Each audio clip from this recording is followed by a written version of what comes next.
निहारपुर गांव में चने बेचने वाला एक गरीब आदमी रहता था। उसका नाम सुल्तान था। वो चने बेचकर अपनी पत्नी और बच्चों का खर्च चलाया करता था। उसकी एक बेटी थी नीलू और एक बेटा था समर। नीलू और समर दोनों स्कूल में पढ़ा करते थे। गांव वाले अक्सर सुल्तान का मजाक उड़ाया करते थे। क्या हुआ सुल्तान? अरे तुम्हारे सारे चने बिक गए कि नहीं? नहीं भैया, आज तो सारे के सारे ऐसे ही हैं। अरे भाई, तुम्हारा नाम सुल्तान किसने रख दिया फिर? नाम सुल्तान और काम फकीरों वाले। सुल्तान कोई जवाब नहीं देता और चुपचाप अपने घर चला जाता है। सुल्तान को देखकर उसकी पत्नी तारा उससे कहती है, अरे क्या हुआ, आज आप बड़ी जल्दी वापस आ गए? हाँ तारा, आज भी मेरे चने नहीं बिके। मौसम खराब हो रहा था, इसीलिए मुझे जल्दी घर आना पड़ा। कितनी बार तो बोला है आपको कि एक छाता ले लो, ताकि मौसम खराब हो तो दिक्कत ना हो आपको, पर आप सुनते ही कहाँ हो मेरी। हाँ तारा, दोनों बच्चों की फीस दे दूं, उसके बाद एक छाता ले ही लूंगा। अच्छा ठीक है, आप हाथ मुंह धो लीजिए, मैं खाना लगा देती हूँ। तभी नीलू और समर भी वहां आ गए। पापा, आप मेरे लिए कॉपी लाए हो ना? नहीं बेटा, मौसम खराब होने की वजह से आज चने नहीं बिके, इसीलिए मैं कॉपी नहीं ला पाया, लेकिन कल पक्का ले आऊंगा। पापा, आप अपना नाम क्यों नहीं बदल लेते? स्कूल में मुझे मेरी सारी फ्रेंड चिढ़ाती है, सुल्तान की बेटी गरीब। बेटा, ये नाम मेरे मम्मी पापा ने रखा था और मुझे इस नाम से बहुत प्यार है। और नाम से कुछ नहीं होता, इंसान के काम अच्छे होने चाहिए। अगले दिन सुल्तान फिर से चने लेकर बेचने निकल जाता है। सुल्तान लोगों के पास जा जाकर चना बेचा करता था। चने ले लो चने, चने ले लो चने। बाबूजी, लीजिए ना, चटपटे चने ले लीजिए। हाँ हाँ भैया, दे दो, 2 चने दे दो। तभी अचानक से मौसम खराब हो गया।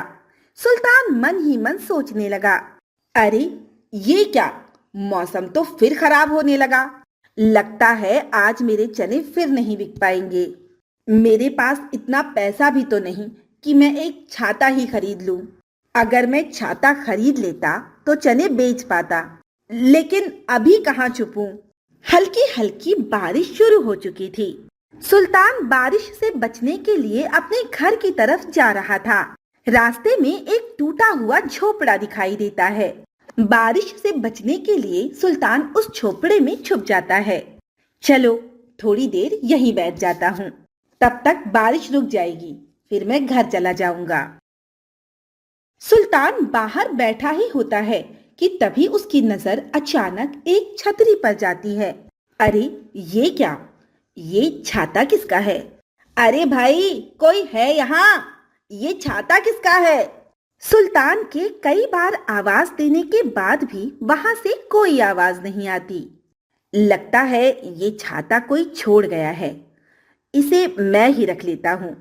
सुल्तान ने वो छाता खोल कर देखा तो वो छाता फटा हुआ था। अरे ये क्या, ये छाता तो फटा हुआ है, ये मेरे किसी काम का नहीं है। लेकिन अभी तो मेरे पास कोई छाता नहीं है, तो मैं इसे ही यूज कर लेता हूँ। सुल्तान उस छाते को खोलकर ओढ़ लेता है और उसे ओढ़े हुए अपने घर चला जाता है। सुल्तान की पत्नी सुल्तान को जब फटा हुआ छाता ओढ़कर घर आते देखती है तो कहती है, अरे ये क्या, आपने ये फटा हुआ छाता खरीद लिया? इससे तो आप पूरे भीग गए हैं।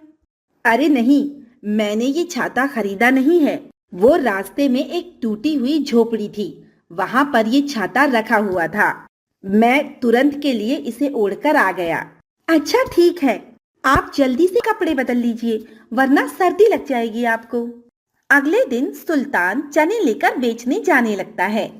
तभी उसे याद आता है कि वो छाता घर पर ही रखा है। उसने तारा से कहा, अरे तारा, वो छाता तो ले आना, क्या पता किस गरीब का होगा, मैं उसे वहीं वापस रख दूंगा जहां से उठाया था। तारा वो छाता लेकर सुल्तान को दे देती है और सुल्तान चने बेचने के लिए चला जाता है।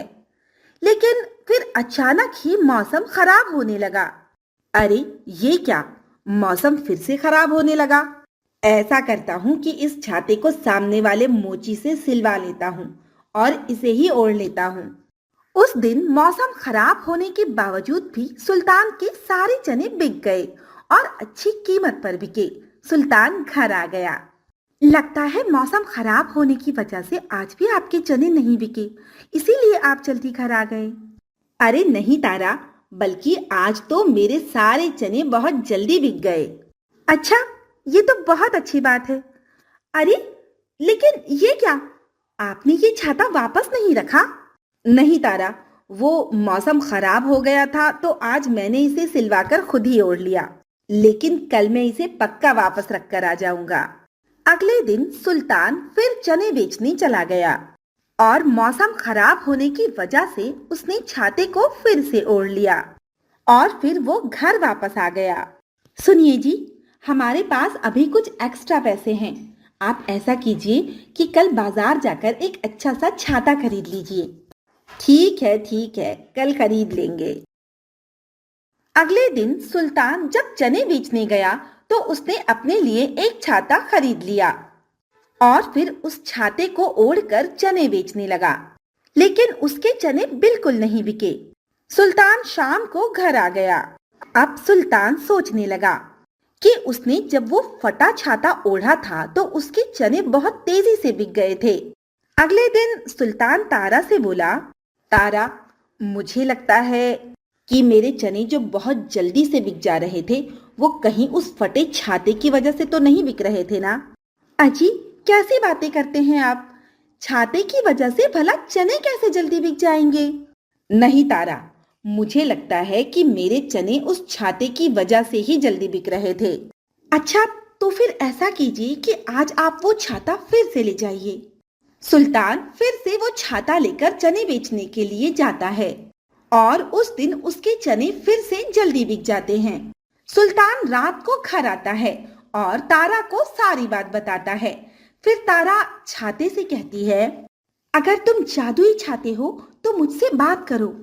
क्या ये चने तुम्हारी वजह से बिक रहे हैं? हाँ, मैं जादुई छाता हूँ और ये चने मेरी ही वजह से बिक रहे थे। और ये चने ही नहीं, बल्कि मुझे ओढ़कर तुम मार्केट में जिस चीज को भी बेचोगे वो बिक जाएगी। क्या क्या तुम सच कह रहे हो? हाँ, मुझे ऐसा वरदान है, मैं सच कह रहा हूँ। अब तारा और सुल्तान को ये बात समझने में देर ना लगी कि सब कुछ इसी छाते की वजह से हो रहा था। सुल्तान ने चने के अलावा अब अलग अलग तरह की चीजें बेचना शुरू कर दिया। जादुई छाते की वजह से अब हर चीज तेजी से बिक जाया करती थी। एक दिन सुल्तान ने अपनी पत्नी से कहा, अरे तारा, सुनती हो, मैं ये कह रहा था कि क्यों ना अपनी हम छोटी सी कोई दुकान डाल लें। अब हमारे पास कुछ पैसे भी हो गए हैं। अजी, आपने तो मेरे मुंह की बात छीन ली।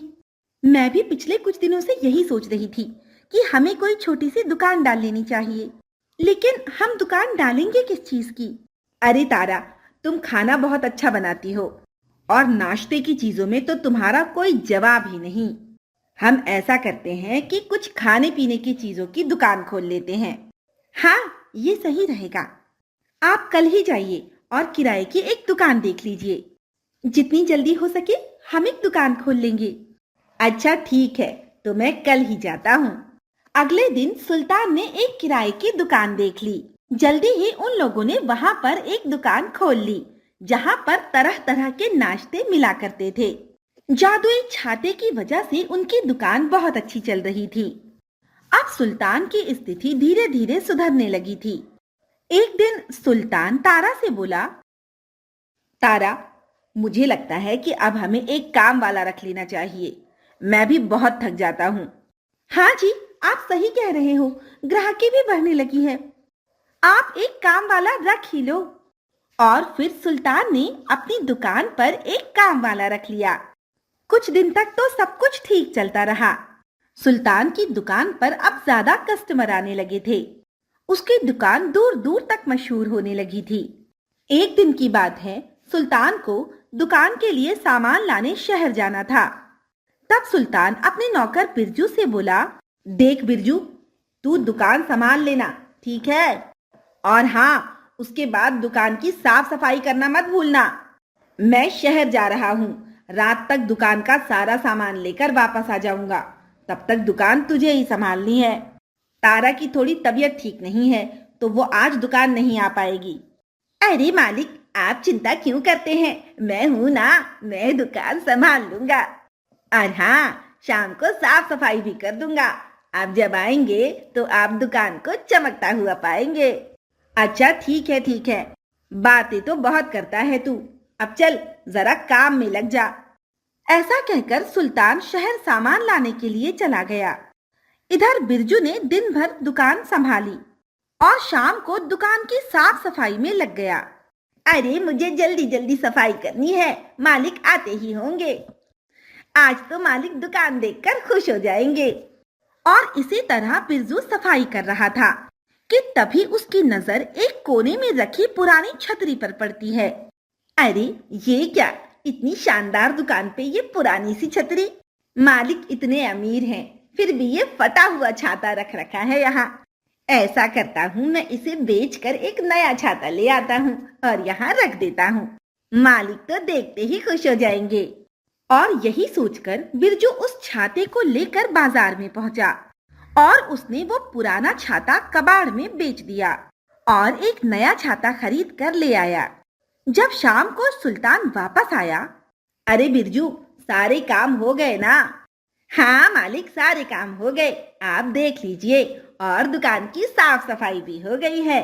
और हाँ, आपके लिए एक सरप्राइज भी है मालिक। सरप्राइज? कैसा सरप्राइज बिरजू? फिर बिरजू वो नया छाता सुल्तान को देता हुआ बोला, मालिक लगता है कोई बहुत पुराना छाता था जो यहाँ कोने में पड़ा हुआ था। मैंने उसे कबाड़ी को बेच दिया और आपके लिए ये नया छाता लेकर आया हूँ मालिक। ये सुनते ही सुल्तान के होश उड़ गए और वो बोला, ये तुम क्या कह रहे हो बिरजू? ये तुमने क्या किया? तुम्हें उस छाते को नहीं बेचना चाहिए था। लेकिन मालिक, वो छाता तो बहुत पुराना हो गया था। तुम नहीं समझोगी बिरजू, बताओ मुझे कि वो छाता कहाँ बेचा तुमने? मालिक, वो एक कबाड़ी वाले को बेच दिया मैंने। मैं उसे नहीं पहचानता, वो कहाँ है मुझे नहीं पता मालिक। अब सुल्तान मायूस होकर घर लौट आया। धीरे धीरे सुल्तान की दुकान चलना बंद हो चुकी थी। सुल्तान बहुत परेशान था कि वो क्या करे। एक दिन सुल्तान बहुत परेशानी की हालत में बैठा था। तभी तारा उसके पास आकर बोली, अजी आप इतने परेशान क्यों हैं? परेशान होने से समस्या का समाधान थोड़ी होता है। तारा, मुझे लगता है कि हमारी किस्मत में इतने ही दिन अमीर होना लिखा था। तुम्हें तो पता है कि हमारी दुकान के नौकर ने वो छाता कहीं बेच दिया है और अब हमारी दुकान चलना बंद हो गई है। अजी आप इतना परेशान क्यों होते हैं? अगर हमारी किस्मत में अमीर होना लिखा है तो वो हम होकर रहेंगे, और अगर नहीं लिखा तो फिर किस्मत के लिखे को भला कौन टाल सकता है? तुम ठीक कहती हो तारा। अजी मैं कह रही थी कि आप फिर से एक बार उसी टूटी हुई झोपड़ी में जाइए। हो सकता है कि कोई और रास्ता निकल आए। ठीक है तारा, तुम कहती हो तो मैं अभी जाता हूँ। इतना कहकर सुल्तान वापस उसी टूटी हुई झोपड़ी में जाता है। सुल्तान ने वहां पहुंचकर देखा कि वो छाता वहीं पर रखा हुआ था। सुल्तान ने आगे बढ़कर जल्दी से वो छाता उठा लिया और फिर छाते से बोला, अरे जादुई छाते, तुम यहाँ कैसे आ गए? तुम्हें तो मेरे नौकर ने कबाड़ में बेच दिया था ना? हाँ सुल्तान, तुम्हारे नौकर ने मुझे एक कबाड़ी को बेच दिया था। वो कबाड़ी मुझे लेकर इसी रास्ते से अपने घर जा रहा था कि तभी अचानक मौसम खराब हो गया। कबाड़ी के पास कोई दूसरा छाता नहीं था, इसीलिए उसने मुझे ओढ़ लिया और भागता हुआ इस झोपड़ी में आ गया। जब बारिश बंद हुई तो वो मुझे यहीं भूलकर चला गया और इस तरह मैं यहीं रह गया। सुल्तान छाते की बात सुनकर बहुत खुश हुआ। वो समझ गया कि ये छाता उसके नसीब में ही लिखा था और उसकी बीवी ने बिल्कुल सही बात कही थी। उसके नसीब में होने के कारण ही ये छाता उसे वापस मिल गया था। सुल्तान छाते को लेकर खुशी खुशी अपने घर आ गया और अपनी पत्नी को सारी बातें बताई। देखा आपने, मैंने कहा था ना कि अगर हमारी किस्मत में अमीर बनना है तो हम बन के रहेंगी। सच कहा तुमने, नसीब से ज्यादा और वक्त से पहले ना कभी किसी को कुछ मिला है और ना कभी किसी को कुछ मिलेगा।